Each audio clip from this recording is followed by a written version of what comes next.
Deus, aleluia. Santo é teu nome, Jesus. Amém. Poderoso, glorioso.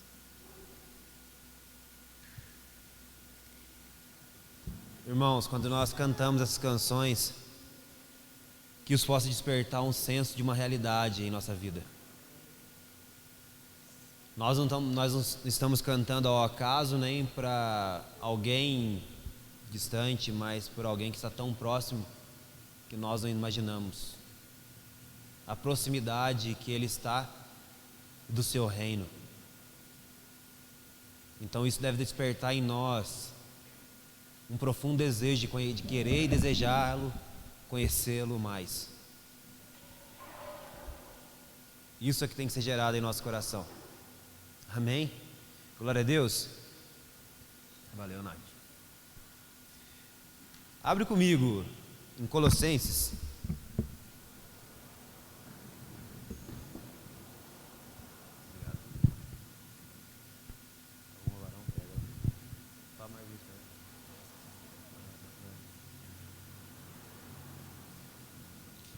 Amém? Tem alguns irmãos que estão nos visitando. Eu gostaria de agradecer a visita de vocês, que vocês são muito bem-vindos. Vocês possam comparecer outras vezes aqui juntamente conosco. Amém? Vocês são muito bem-vindos. Vamos lá? Valeu. Colossenses, capítulo 1.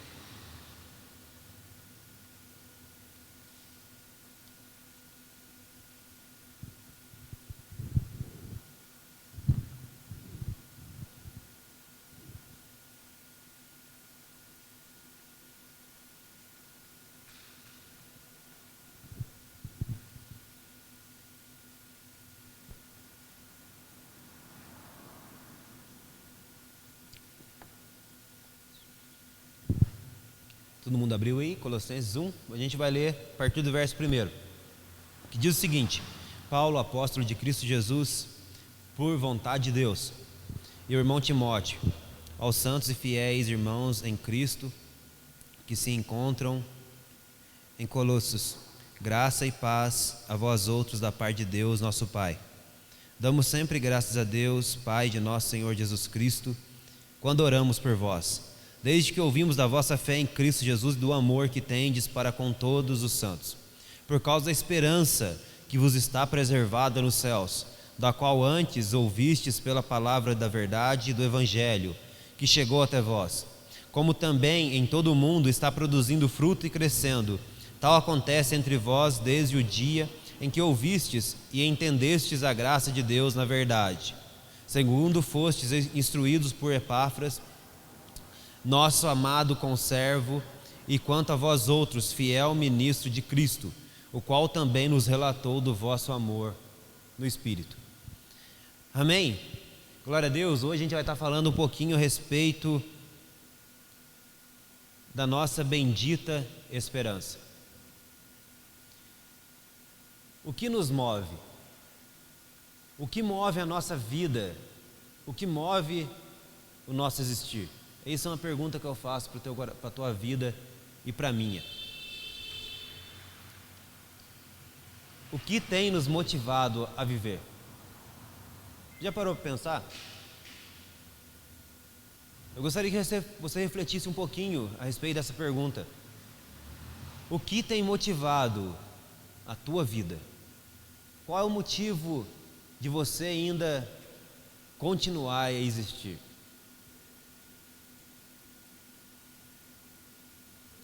Existe uma frase famosa que diz: aquele que não sabe onde quer chegar,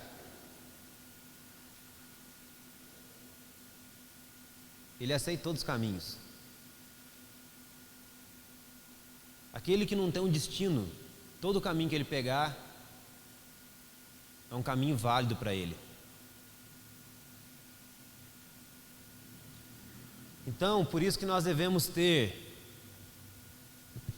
uma noção de onde queremos ir, onde queremos chegar. E quando Paulo escreve aos Colossenses, no verso 5, ele fala: por causa da esperança que vos está preservada nos céus. O motivo de estarmos aqui hoje, qual é? A esperança que nos está reservada nos céus. Quando Paulo também escreve aos Coríntios, ele fala: se a nossa vida, se a nossa esperança se resume apenas a essa vida, nós somos os mais miseráveis de todos os homens. A nossa vida não baseia apenas aos nossos poucos anos de vida aqui na terra. Nós estamos aqui hoje porque nós compreendemos e entendemos que existe uma vida além desta vida. E Paulo também fala aos Coríntios que se nós não cremos que Jesus ressuscitou, vã é a nossa fé e a nossa pregação. Porque se Jesus apenas tivesse morrido naquela cruz e não tivesse ressuscitado, nós não estaríamos aqui nessa noite. Mas porque Ele morreu e ressuscitou e subiu aos céus e fez uma promessa, é que nós nos encontramos aqui. E que promessa é essa? Que Ele voltará. Ele há de retornar. Essa é a nossa esperança. E por essa ser a nossa esperança, nós temos um motivo de viver. E qual motivo é? O motivo de encontrarmos Ele naquele dia e de ter a nossa vida toda ao seu lado. Essa é a nossa esperança. O dia do retorno do nosso Rei, Jesus Cristo. Eu estava assistindo esses dias, no caso ontem, mas essa live foi gravada no decorrer dessa semana, uma live do Douglas, do Ângelo, que eles disseram que a nossa escatologia vai moldar a nossa missiologia, ou seja, a nossa maneira de ver o futuro vai moldar a nossa maneira de viver hoje. Se nós vivemos como se Cristo não fosse voltar, de que maneira que nós viveremos? Paulo fala isso um pouco também em Coríntios, quando ele diz: se a nossa esperança se resumir apenas essa vida, o que a gente vai fazer? A gente vai comer e beber, porque amanhã nós morreremos. Mas se nós tivermos em mente essa verdade, que Cristo voltará, qual é a maneira que nós iremos viver? Não mais apenas preocupado em comer e beber, ou com o que havemos de vestir, mas nós iremos viver uma vida como Noé, preparando a nossa vida para aquele dia. Quando Noé recebe uma palavra para que ele construísse uma arca, que viria um grande dilúvio, nunca tinha chovido sobre a terra, mas ele foi obediente. Ele, por meio daquela palavra, ele construiu uma arca e trabalhou nela durante 100 anos, para aquilo que parecia ser uma loucura, não é verdade? Nunca tinha tido um dilúvio, e ele estava construindo uma arca por causa de uma palavra que Deus disse para ele.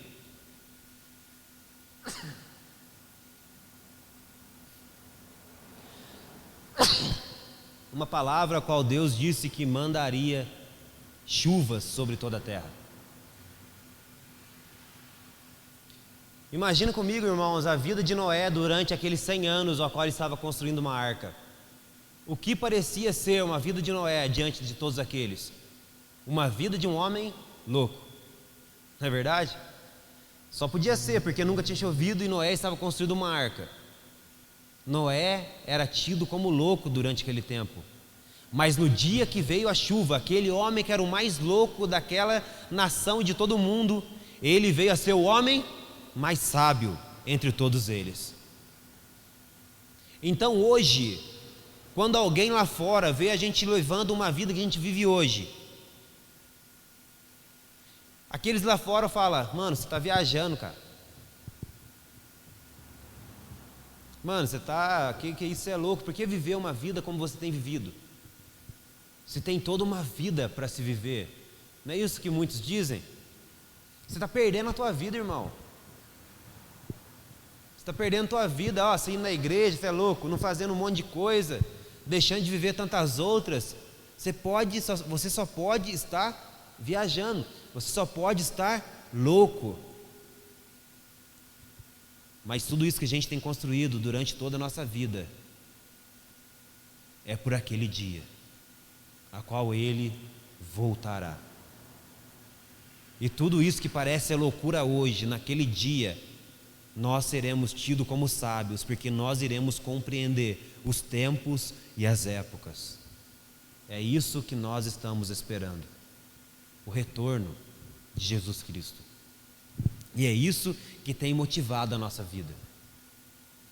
E porque nós aguardamos aquele dia, é que nós nos preparamos hoje. Vou dar um exemplo. Suponhamos que é uma suposição, mas que vai se concretizar em nome de Jesus. Amém? Aqui temos alguns casais aqui na igreja de jovens ainda que estão namorando e não estão casados. Vamos colocar 2 exemplos aqui, Gustavo e Ana, Tainá e Igor, que são os que estão enrolando já há mais tempo, né? Vamos supor que vai ser uma realidade daqui a uns tempos, que Ana e Gu, Tainá e Igor decidem se casar. Então, a partir do momento em que eles marcarem a data do casamento, eles vão se preparar para quê? Para aquele dia, não é verdade? Quando eles marcarem a data do casamento, daqui a 1 ano nós vamos se casar. Gu e Ana decide, Igor e Tainá. Nós vamos casar daqui a 1 ano. Então eles começam desde hoje se preparar para aquele dia. Para aquele dia que vai durar o quê? 4, 5 ou 6 horas. No mais demorar 8 horas, vamos supor, até casar, cerimônia, festa e dar coisa. Uma coisa que vai durar nem um dia inteiro. Eles vão se preparar durante todo 1 ano. Então nós não podemos nos enganar, pensando que nós podemos nos preparar apenas quando nós ouvirmos a última trombeta. Pode ser que não haja mais tempo. Mateus 25 a gente vê uma parábola das 10 virgens, 5 prudentes, 5 nécias, aquelas que estavam preparadas e aquelas que estavam despreparadas. Irmãos, a gente não pode nos dar o luxo de querer nos preparar no último dia, quando Jesus bater na porta. Nós devemos nos preparar hoje, desde hoje, para aquele dia que nós não sabemos o certo a qual dia que é, mas nós sabemos que ele irá chegar. Então, voltando por exemplo, então eles marcam a data para que daqui a 1 ano e eles começam a se preparar hoje, e eles começam a ver, mulher começa a ver o vestido, o homem começa a ver o terno. Normalmente as mulheres que mais preocupam com isso, eu não sei porquê, mas as mulheres começam a ver, vão ver a música que vai tocar no nosso casamento, e vai lá, escolhe 5 músicas, eles escolhem os padrinhos, as madrinhas, o pastor que vai fazer o casamento. E não apenas isso, eles vamos supor aí que vai ser também uma realidade em nome de Jesus, vai ter acabado o coronavírus, a gente vai poder reunir novamente, fazer festa. Eles vão procurar um salão para poder festejar com os irmãos, não é verdade? Vai ver quem que vai fazer essa festa aí, quem vai ser os caras que vai preparar o alimento e dar coisas, tudo isso. Então, por causa de um dia que parece estar tão longe, eles se preparam 1 ano inteiro para isso. Talvez eles ainda não terminaram de construir a casa, então aí já a parte do homem começa a correr, ver se a casa está pronta ou não está, porque quem casa quer casa, né? Ou talvez se não construiu vai procurar uma casa para alugar. Então vocês estão vendo que tudo na nossa vida depende de preparação. Então por que a gente acha que a gente pode ficar despreparado em relação àquele dia? Por que a gente acha que a gente pode levar a nossa vida cristã, evangélica, crente, com a barriga? Sendo que para tudo na vida existe preparação. Existe um trabalho, um processo. Porque a gente nos dá o luxo de pensar que a vida de crente é diferente. A gente pode deixa a vida me levar, a vida leva eu, tocando com a barriga, esperando o dia de amanhã de maneira despreocupada. Não, mas o Pai tem nos chamado para nos preparar para aquele dia e para aquela hora. Amém? Glória a Deus. A gente não vai aqui entrar nos mais profundo da escatologia não, mas a gente está falando de uma coisa que tanto um pré-milenista, um amilenista, um pós-milenista esperam: o dia que Jesus virá. Não estou aqui falando se vai voltar antes, depois da grande tribulação, antes ou depois do milênio, mas estou dizendo de uma coisa que todos nós esperamos. Todo crente, seja ele de qual denominação ele espera uma coisa: o dia que Jesus virá. Então nós devemos esperar esse dia com o nosso coração queimando e nos preparando para o dia do retorno do nosso Rei. Então, assim como um homem ou uma mulher, um casal de namorado, quando vão se casar, eles se preparam durante todo um ano ou mais, que nós possamos estar nos preparando para o dia ao qual nós iremos encontrar o nosso Senhor Jesus Cristo. Amém? Que isso seja o desejo do nosso coração. Uma vida que nós iremos nos preparar hoje para aquilo que parece que é loucura aos olhos de todos lá fora, mas que naquele dia, aqueles que eram tidos como loucos serão os sábios daquela época. Que nós sejamos esses, aqueles que serão sábios no dia que Jesus voltar, aqueles que vão saber distinguir entre as estações e saber: agora vai acontecer isso, agora vai acontecer aquilo outro. Por quê? Porque Jesus deixou revelado na sua palavra tudo o que vai acontecer nos últimos dias, no fim dos tempos. Amém? Agora, vamos pular um pouquinho disso e vamos viver então um pouco daquilo que pode ser despertar no nosso coração quando a gente tem em mente que Ele vai voltar, e essa é a nossa esperança. O que isso molda em nossa vida e a nossa maneira de viver? No verso 4 diz o seguinte: no verso 4 de Colossenses 1, Paulo fala a seguinte coisa: desde que ouvimos da vossa fé em Cristo Jesus e do amor que tendes para com todos os santos, por causa da esperança que vos está preservada nos céus. Olha só, por causa da esperança que vos está preservada nos céus, nós ouvimos que vocês têm fé em Cristo Jesus e amor para com todos os santos. Por causa daquilo que os irmãos colossenses esperavam, a bendita esperança, por causa que eles tinham em mente que Jesus voltaria para reinar sobre a vida deles, o que eles faziam? Eles tinham fé em Deus e amor para com todos os santos. Então a maneira que nós enxergamos o futuro vai definir a nossa maneira de viver. Então, se nós vivermos desenganados em relação àquele dia, ou seja, se uma mentira entrar no nosso coração, e que mentira é essa? Que Jesus demora e Ele não vai voltar, o que vai acontecer? A fé do nosso coração vai se tornar em incredulidade, e o amor que nós deveríamos sentir pelo irmão vai começar a se transformar em ódio. Então, se eu e você perdermos de vista aquele dia, ou seja, a esperança que nos está reservada nos céus, o que nós corremos o risco de acontecer conosco? De acontecer aquilo que Jesus disse: porventura eu acharei fé na terra quando eu voltar. Corremos o risco de sermos encontrados numa situação totalmente diferente daquilo que Ele queria.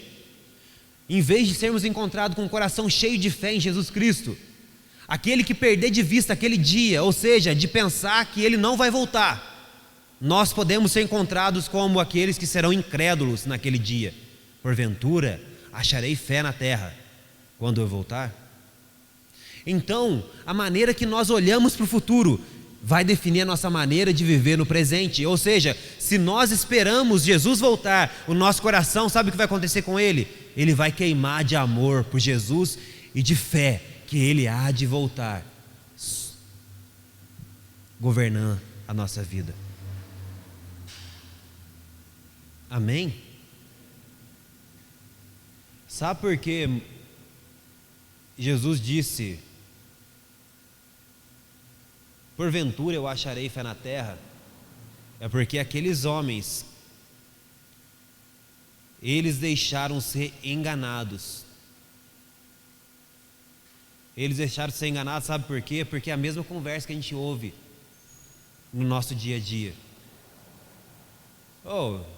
Vai falar que você acredita mesmo que aquele homem que nasceu em Belém, um dia que morreu, olha pra você ver a loucura que você acredita, aquele homem que nasceu de Belém, do poder do Espírito Santo, foi morto naquela cruz. É verdade, você acredita que ele ressuscitou, cara? É verdade que você acredita que ele ressuscitou? Que ele subiu no céu? E que um dia ele vai voltar? Essa é a indagação desse século. É isso que talvez eu e você ouvimos constantemente no nosso dia, na nossa vida. Não é possível que você crê num homem que nasceu há 2000 anos atrás e morreu e ressuscitou. Se nós deixarmos essa mentira entrar no nosso coração, nós vamos perder de vista a esperança que nos está reservada no céu. E nós não vamos encontrar mais fé em nosso coração. Pelo contrário, incredulidade. E aquele dia virá sobre nós como o ladrão. Por quê? Porque nós perdemos a esperança que ele voltará. E ao perdermos essa esperança, nosso coração não tem mais fé, mas tem incredulidade. E sem fé é impossível agradar a Deus. Porque aquele que crê em Deus, é necessário que ele tenha fé. E que ele saiba que o Deus a qual ele está se aproximando é galardoador de todo aquele que o busca. Hebreus 11, versículo 6 vai dizer isso. Então, irmãos, não se deixe enganar por aquilo que você ouve lá fora. Parece que ele demora, mas ele sabe todas as coisas. Ele voltará. Essa é a verdade que nós devemos nos apegar. Jesus voltará. Então, porque os irmãos de Colossenses esperavam e tinham uma bendita esperança na volta de Jesus, o coração deles era um coração cheio de fé. Fé em Cristo Jesus. E não apenas isso, porque eles tinham os olhos dele no futuro e na eternidade, que um dia ele voltaria. Eles não apenas tinham fé em Deus, mas o versículo 4 continua dizendo que eles tinham o quê?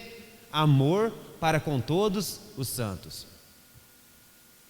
Qual é outra coisa que Jesus disse quando ele estava quase para ser assunto aos céus? Ele disse: porventura acharei fé na terra? E ele disse também uma outra coisa: o amor de muitos esfriaria. Porventura acharei fé na terra, e o amor de muitos esfriaria. E qual é o motivo do nosso amor se esfriar? O mesmo da nossa fé se tornar incredulidade. Se nós perdermos em vista o dia do seu retorno, não apenas a fé se tornará incredulidade, mas o amor se tornará em ódio. O mandamento que é: ame a Deus sobre todas as coisas, de todo o teu coração, alma, força e entendimento, e o seu próximo como a si mesmo. Se nós perdermos o dia do retorno de vista, o amor vai se esfriar.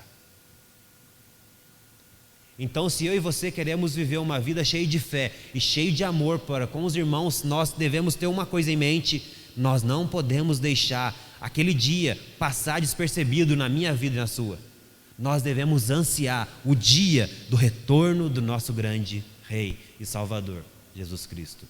Porque aquele que aguarda ansiosamente, desesperadamente, O dia que Jesus vai retornar, esse tem fé no coração e amor para com o seu irmão. Esse é o nosso estilo de vida. Um estilo de vida que tem fé em Deus e que sente um amor profundo pelos seus irmãos. E não apenas pelos seus irmãos, e que vai além, até mesmo pelos seus inimigos. A nossa maneira de enxergar o futuro vai moldar a nossa vida hoje.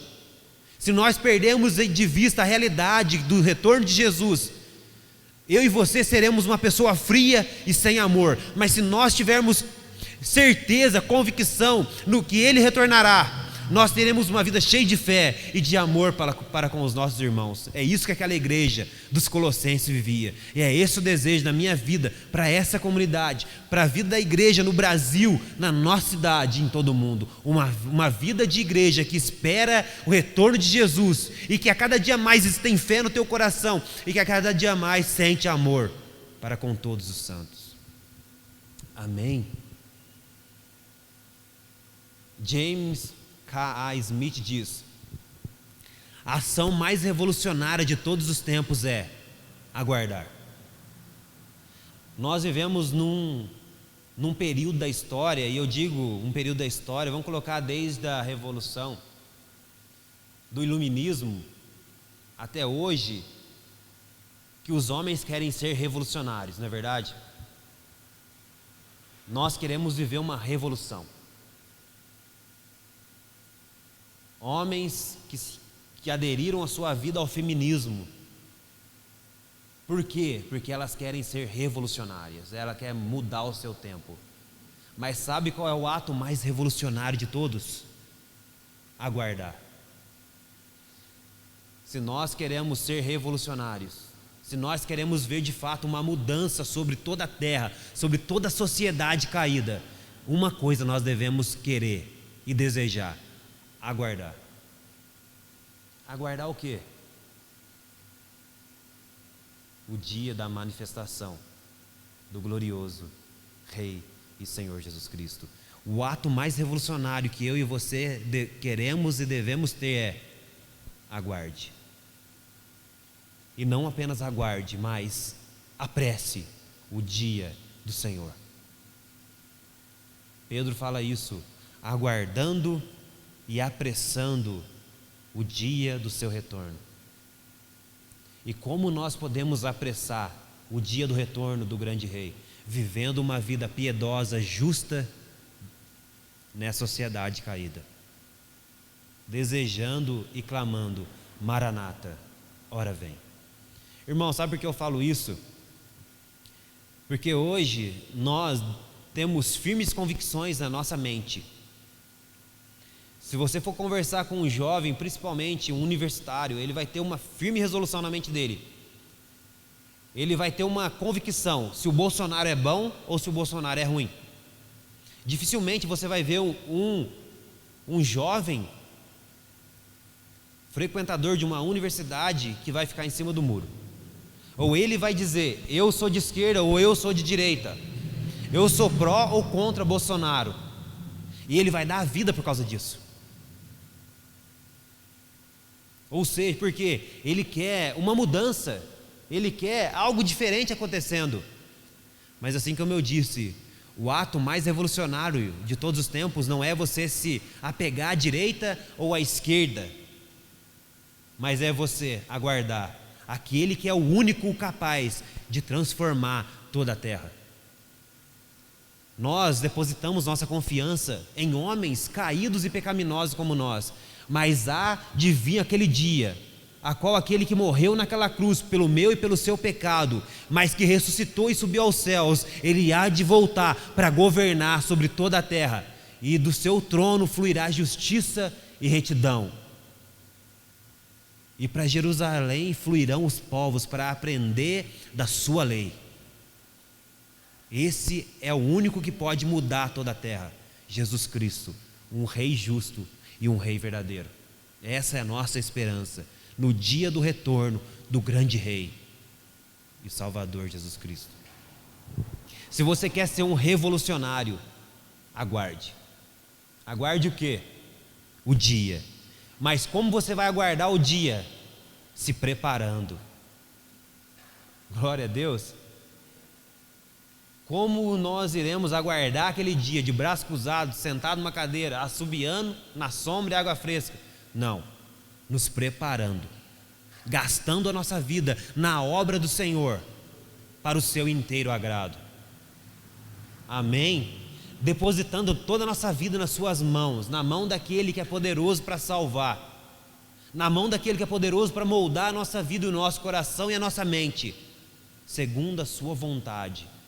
Então aguardar é um aguardar se preparando para aquele dia, que nós possamos ser encontrados, preparados naquele dia e para aquela hora. Glória a Deus.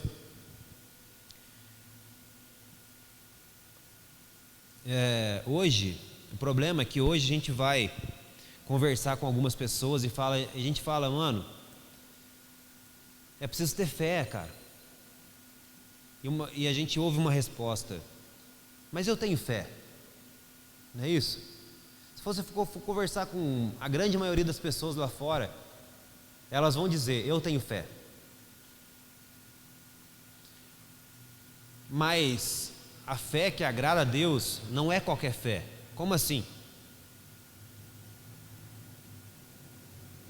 Porque a palavra de Deus que fala que pela graça sois salvos mediante a fé.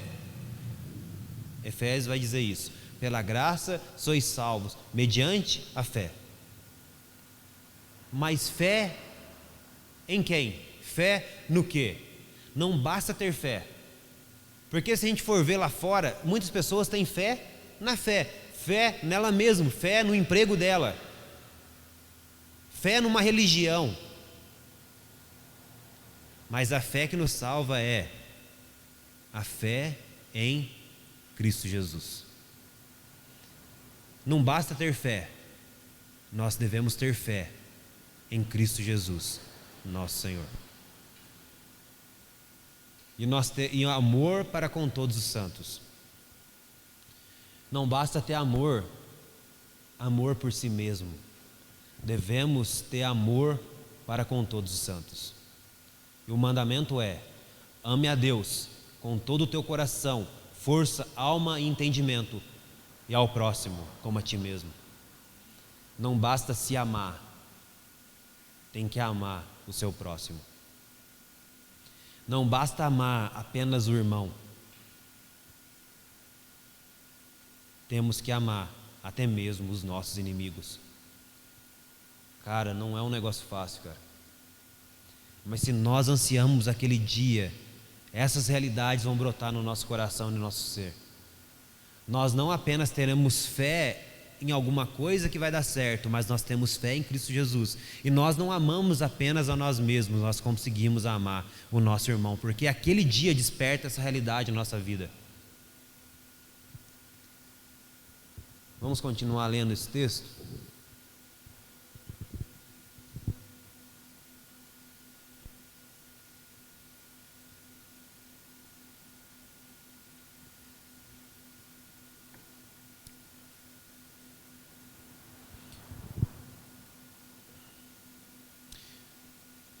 Fé em Cristo Jesus, amor para com todos os santos. A vida cristã, ela tem, vamos colocar assim, dois pilares, duas essências. Se nós queremos de fato ser cristãos, nós devemos ter fé e amor. Fé e amor são dois aspectos da vida cristã. Ninguém pode considerar-se um cristão se não crer em Cristo e se não amar o seu próximo. Essa é uma verdade dura de se ouvir, mas é uma realidade. Nós não devemos pensar que somos cristãos se nós não temos fé em Cristo Jesus e se nós não temos amor para com os nossos irmãos. Porque a fé, ela vai nos ligar a Deus, e o amor vai nos ligar ao nosso próximo. A nossa vida cristã não é uma vida baseada apenas num amor vertical, ou seja, de nós para com Deus, mas é também um amor horizontal, ligado a nós e ao nosso próximo. A fé vai nos ligar a Deus, e o nosso amor vai ligar aos nossos irmãos. Então Deus não quer apenas um relacionamento saudável entre nós e Ele, mas Ele deseja um relacionamento saudável também entre nós e o nosso próximo, porque é isso que a graça que faz conosco.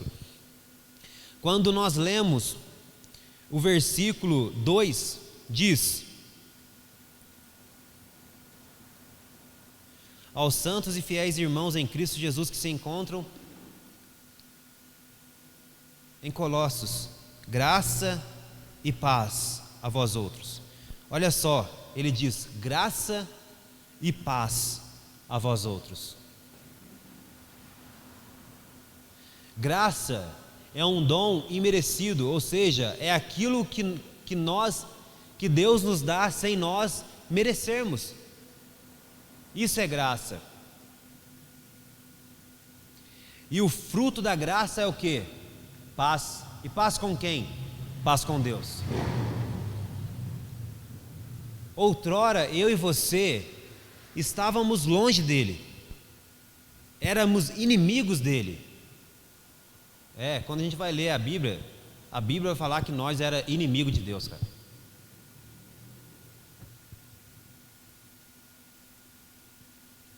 Mas por meio do sacrifício de Jesus na cruz, hoje foi derramado sobre nós graça e paz.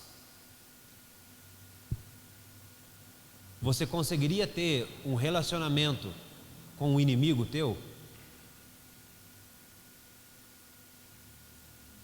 Mas por meio da morte de Cristo Jesus na cruz, aquilo que antes éramos inimigos dele,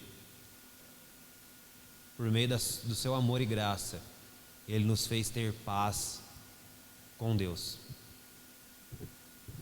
Hoje eu e você podemos nos achegar até ele, porque hoje não somos mais inimigos, somos filhos.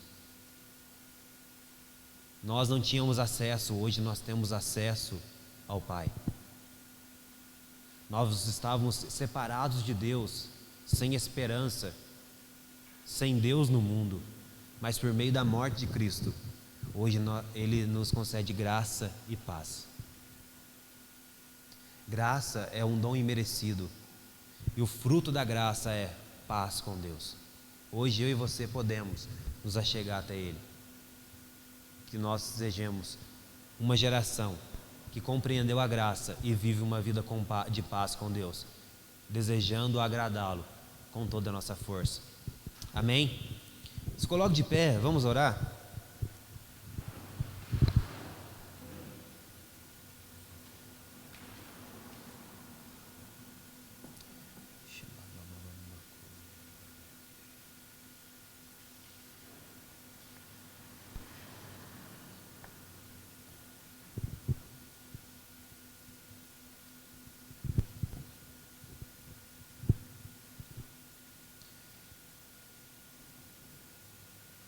Irmãos,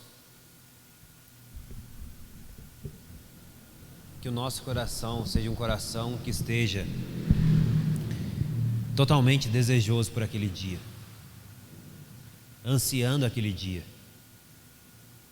se preparando para aquele dia.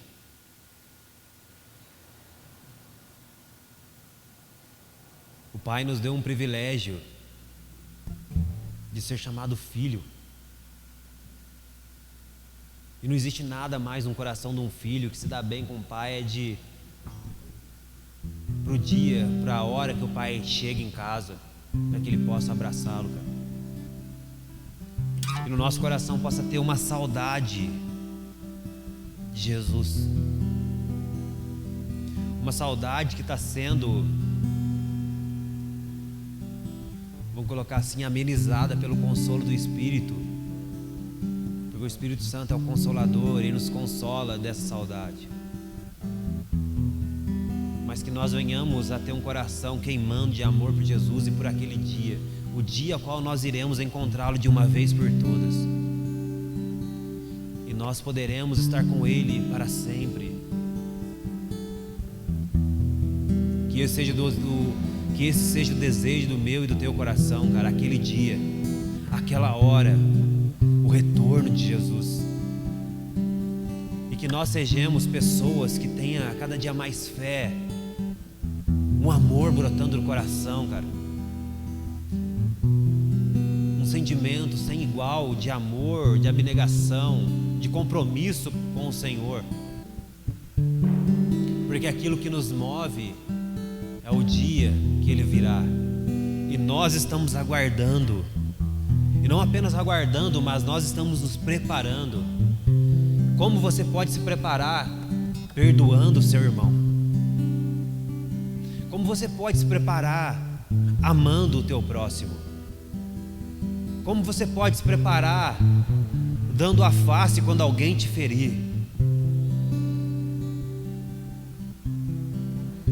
Como você pode se preparar? Desejando aquele dia. Assim como uma noiva e um noivo esperam o dia do casamento, vocês possam esperar aquele dia e lembrando dele todo dia e se preparando constantemente pelo dia do retorno do grande rei.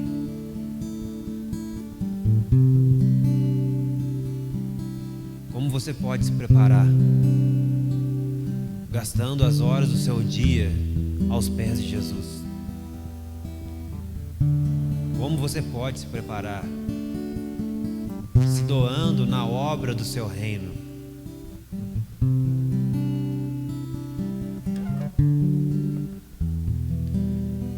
Que a visão que nós temos daquele dia possa moldar a nossa vida hoje, cara. Que nós possamos pensar diferentes, agir diferente, sermos diferentes, sermos mudados por Ele.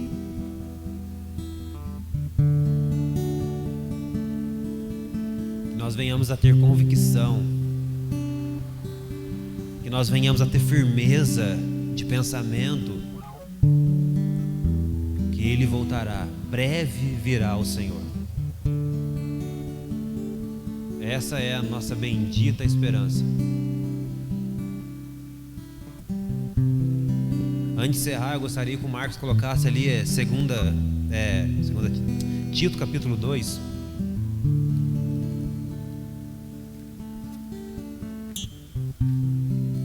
Tito, no capítulo 2, a partir do verso 11, diz o seguinte: porquanto a graça de Deus se manifestou salvadora a todos nós, a todos os homens,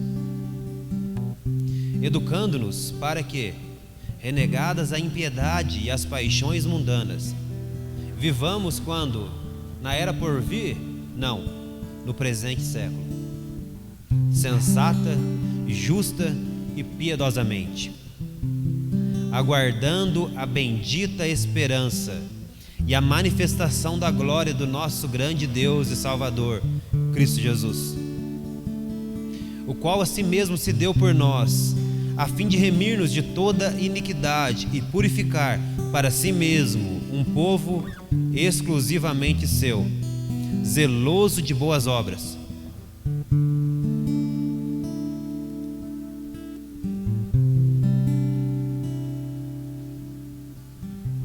Porquanto a graça de Deus se manifestou salvadora a todos os homens.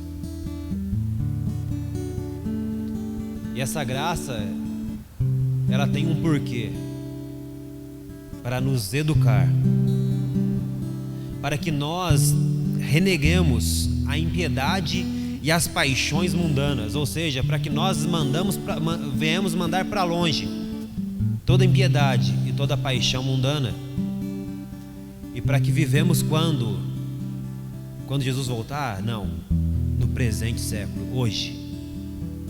De que maneira? De maneira sensata, justa e piedosamente. Irmãos, a gente não pode querer desejar uma vida santa, justa, piedosamente apenas na era por vir, quando Ele voltar, não. Mas no presente século. A gente vai conseguir viver isso na plenitude? Não ainda. Por quê? Porque a gente está ainda nesse corpo corruptível, dado ao pecado, as imperfeições, mas nós devemos desejar isso, cara. A gente vai tropeçar todo dia, toda hora, mas nós devemos desejar isso. Eu desejo viver uma vida santa, justa, piedosa. Eu quero te agradar, Senhor. Eu quero, esse é o desejo do meu coração. A gente vai passar 2, 3 horas, depois a gente decidir isso, a gente vai dar uma carada no muro, a gente vai dar. A gente vai pisar, vai dar uma vacilada, a gente vai dar uma vacilada. Mas eu desejo aquele dia, Senhor. E por isso eu te peço, Deus, me perdoa pelas minhas pisadas na bola. Me perdoa, Senhor, porque eu sou tão inconstante tantas vezes, mas eu quero ser constante, Senhor. Então me ajuda, Senhor. Como dizem, né? Me ajuda a me orar, Deus, porque eu desejo aquele dia. Eu quero viver essa vida que o Senhor tem para mim hoje. Ela será perfeita naquele dia, mas eu quero, mesmo sendo um pouco imperfeito, eu quero ela hoje também, no presente século. Que essa seja a nossa oração todo dia.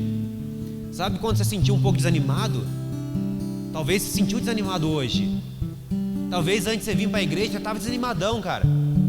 Mas você fala: Senhor, eu não quero ser tão desanimado assim. Eu quero ter mais firmeza e convicção naquilo que eu creio. Eu quero ser mais constante na obra do Senhor. Mas eu preciso de Ti, sozinho eu não consigo. Eu te peço, Senhor, me ajuda, me molda, toca no meu coração, faça-me ser diferente, Senhor.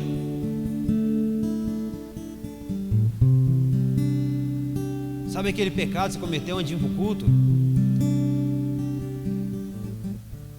Sabe aquela má resposta que você deu para o teu pai, para tua mãe, você foi um cavalo? Pede perdão e fala: Senhor, eu não quero mais desrespeitar meu pai e minha mãe. Por isso eu quero te pedir perdão, Senhor, porque eu quero ser mudado. Porque eu aguardo aquele dia. E eu quero que uma coisa aconteça comigo, que a fé aumente, que o amor também. Então me perdoa da minha pisada na bola, cara.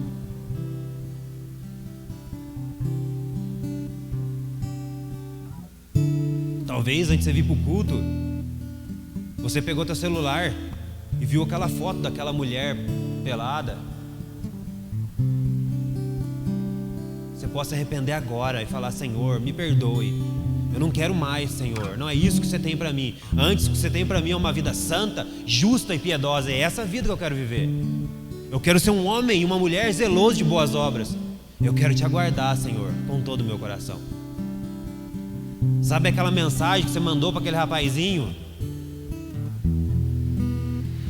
Sabe aquela mensagem que você mandou para aquela menina? Aquele chaveco barato? Que você possa se arrepender nesse momento e falar: não, Senhor, não é essa a vida que eu quero para mim. Eu quero a vida que o Senhor tem para mim. Eu quero uma vida santa, justa e piedosa. Eu te aguardo, eu te anseio, eu te espero. Existe uma saída para todos os nossos pecados. E a saída para o nosso pecado é o arrependimento. Que eu e você venhamos nos arrepender constantemente. E que nós venhamos a dizer: Senhor, eu te aguardo. Eu quero te aguardar, me preparando. Eu vou falar uma coisa, um vídeo que eu vi do Maico, compartilhou no Instagram dele. Semana mesmo, acho que foi ontem. Ele disse, um rapaz falando e contou uma parábola lá. Falou que na época do Velho Oeste tinha um homem que cometeu um crime gravíssimo. E ele ia ser colocado na forca. Ele ia ser enforcado. Mas enquanto ele ainda, a sentença tinha sido dada, ele seria enforcado, ele seria morto. Mas enquanto ele estava guardando a sentença dele se cumprir, ele estava na prisão. A cidade se reuniu e falou: nossa, nós precisamos perdoar aquele homem. E eles foram até o governador daquele estado e disse: nós te pedimos, perdoa aquele homem. E ele foi lá, fez uma carta de perdão. Mas só que aquele governador se vestiu de pastor e foi até na prisão para pregar para aquele homem lá. Enquanto ele chegou diante daquela cela,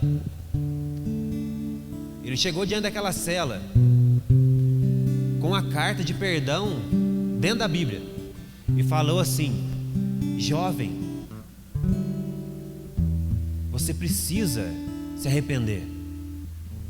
O perdão para você está aqui dentro. E aquele jovem do lado de dentro da cela começou: vai embora, o que você tem a ver com a minha vida? Vai embora, sai daqui. E aquele homem tentava com todas as suas forças: o teu perdão está aqui dentro. O teu perdão está aqui dentro. Basta você se arrepender. E ele começava a xingar aquele homem, aquele governador que tinha o perdão dentro da Bíblia, mas ele achava que era um pastor. E começou a xingar e começou a atacar aquele homem de tal modo que aquele homem teve que ser retirado daquele lugar. Depois que ele foi embora, um dos guardas chegou para aquele homem e falou assim: o que você fez, cara? Aquele homem não era um pastor, ele era o governador do estado. E ele tinha um perdão para você. A tua carta de perdão estava dentro da Bíblia, cara. Mas por causa da tua rebeldia, você vai ser condenado.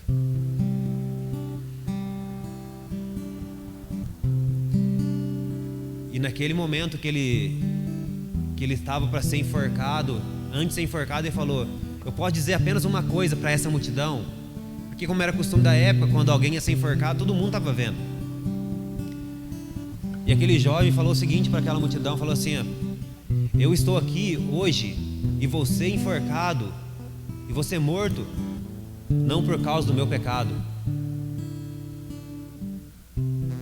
Eu vou ser morto hoje não por causa do meu pecado, mas por causa do perdão que eu não aceitei.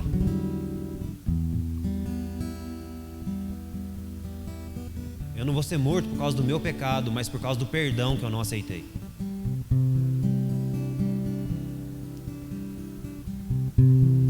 O Pai está pronto a perdoar o pecado de cada um de nós.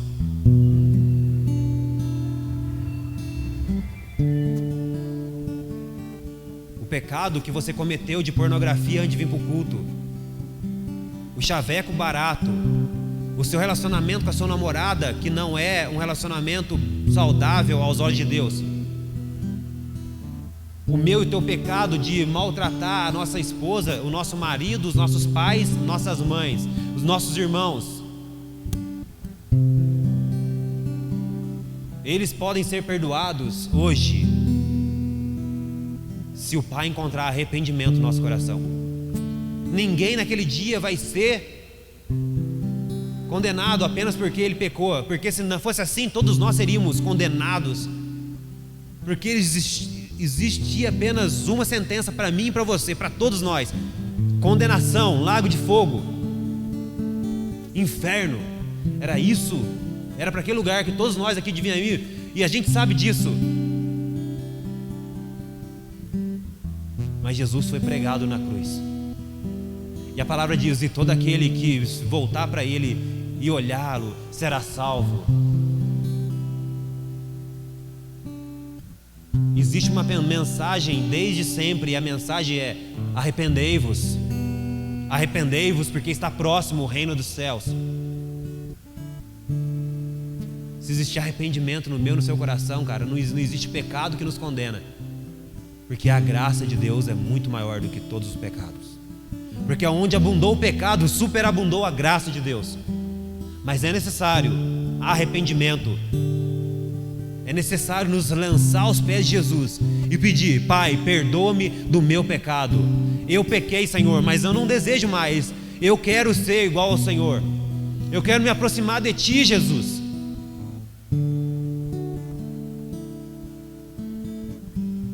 Eu quero me aproximar de Ti, Jesus. Eu quero aguardar, e não apenas aguardar, eu quero me preparar para aquele dia. E nesse percurso, de hoje até o dia do retorno do grande rei, nós iremos pecar. E o que devemos fazer? Nos arrepender. No meio do processo da preparação, vai ser necessário arrependimento, vai ser necessário reconciliação. não apenas com Deus, com os nossos irmãos também.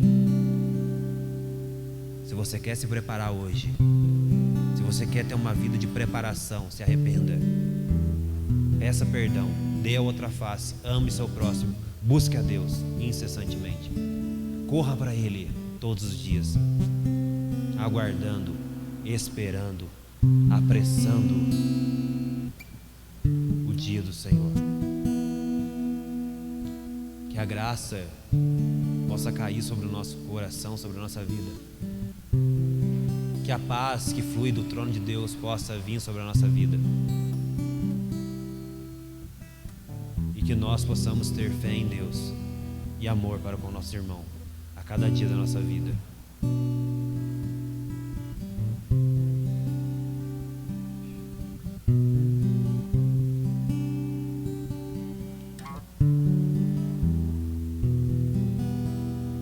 Não viva uma vida de cristão achando que vou levando aí, né? Mas se prepare, irmão. Tudo tem preparação. O Tiago, antes de abrir o salão, ele tem que fazer um monte de curso, cara. Teve que ter umas cobaias. Teve que se preparar. E até hoje ele se prepara, por quê? Cada dia é uma novidade, cara. Um dia eles lançam um degradê, um dia eles lançam não sei o que lá, um dia eles lançam um risco novo. Tudo na vida tem preparação, cara. Um médico, antes de entrar num consultório, ele faz... Primeiro que tem que passar numa prova difícil para arrebentar, né? Depois ele tem que ficar lá, sei lá quantos anos, 5 anos da vida dele estudando medicina. Depois ele tem que fazer residência, para depois começar a atender no seu consultório. Tudo tem preparação. Não ache que aquele dia vem para os despreparados, porque os despreparados serão pegos de surpresa. O dia virá como ladrão para todo aquele que estiver despreparado. Mas nós aguardamos, e aquele que aguarda, o dia não vem como um ladrão, porque nós aguardamos. Que esse seja eu e você durante toda a nossa vida. Amém? Sim, Jesus, esse é o desejo do nosso coração, Pai.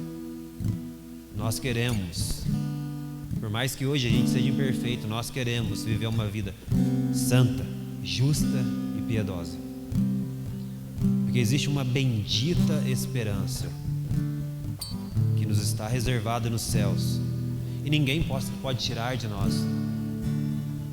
Ninguém pode tirar de nós, Senhor.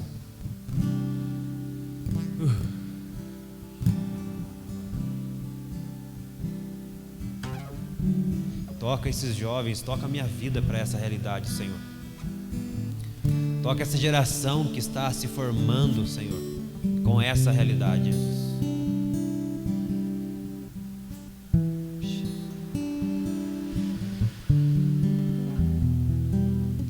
Inunda nosso ser, Deus, com tua graça, com teu amor.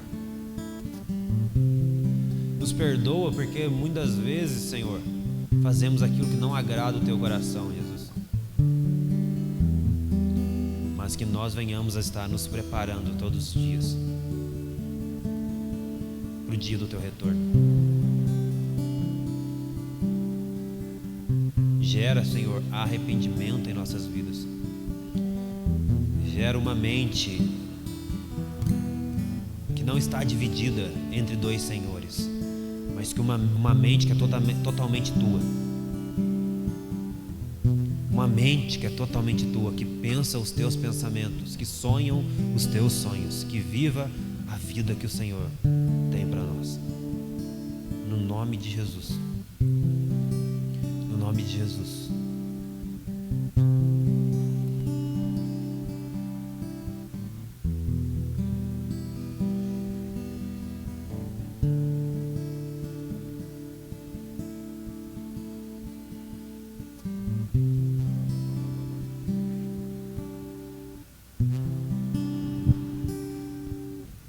Portanto, quem ouve estas minhas palavras e as pratica é como o homem prudente que construiu a sua casa sobre a rocha.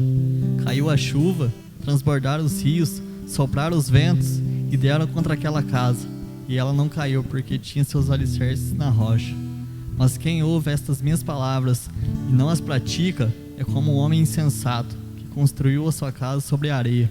Caiu a chuva e transbordaram os rios, sopraram os ventos e deram contra aquela casa. E ela caiu, e foi grande a sua queda. Quando Jesus acabou de dizer essas coisas, as multidões estavam maravilhadas com o seu ensino, porque ele as ensinava com quem tem autoridade, e não como os mestres das leis. Feche seus olhos, abaixe sua cabeça. Jesus, que nesses dias, Pai, nós possamos ser servos obedientes, Pai, à Tua palavra. Que nós possamos, Pai, viver como o Senhor quer, Pai. Que nós não possamos viver a nossa vida de meio a meio, Pai, onde nós fazemos a nossa vontade, mas nós queremos fazer a Tua vontade, Senhor Jesus. Porque a esperança que está em nosso coração, Pai, é para aquele dia, o dia da Sua volta, Jesus. Nós Te amamos, Pai, e desejamos ver a Tua face, Senhor Jesus. Que nós possamos crescer, Jesus, em entendimento, Pai, para aquilo que o Senhor tem nesses dias, ó Deus. Eu creio, Senhor Jesus, que isto que está sobre a terra hoje, Pai, é para nos ensinar algo, Jesus. Que o Senhor é o Deus de nossas vidas, que o Senhor está no controle de tudo, Pai. Muitos acham que o Senhor não tem o controle, mas o Senhor tem o controle de tudo, Pai. O Senhor tem o controle da nossa vida. Que nesta noite, Pai, nós possamos sair daqui diferentes, Senhor Jesus. Que nós possamos compreender quem o Senhor é e aquilo que o Senhor tem para nós nesses dias, Senhor Deus. Nos guarda, Pai. Nos leve para casa com a Sua proteção, ó Deus. Que nós não venhamos sair, Senhor Jesus, da Tua presença, Pai. Que a Tua presença, Senhor Jesus, venha reinar no nosso coração, ó Pai. Em nome de Jesus, ó Deus, nós entregamos a nossa vida em Tuas mãos. Amém? Irmãos, nós estamos encerrados. Aplauda o Senhor.